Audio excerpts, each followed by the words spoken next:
হযরত মারিয়ামের জন্য আল্লাহ তাআলা পানির ব্যবস্থা করলেন, খাবারের ব্যবস্থা করলেন।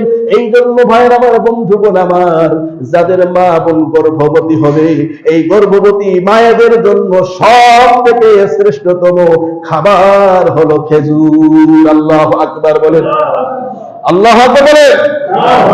সব থেকে শ্রেষ্ঠ মানের খাবার হলো খেজুর। মায়ের গর্ভে যদি সন্তান থাকে, ওই মা যদি নিয়মিত যদি খেজুর খায়, ওই সন্তান আমার আল্লাহ রাব্বুল আলামিন ব্রেনিয়ান সন্তান আল্লাহ তাআলা দান করবেন। সকলে বলেন সুবহানাল্লাহ।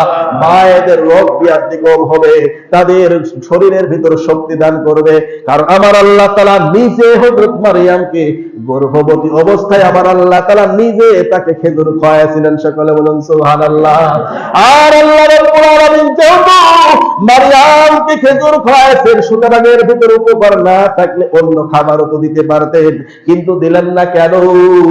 আমার আল্লাহ রাব্বুল আলামিন সব থেকে শ্রেষ্ঠতম খাবার তার দান করেছেন। বলুন ঠিক কিনা?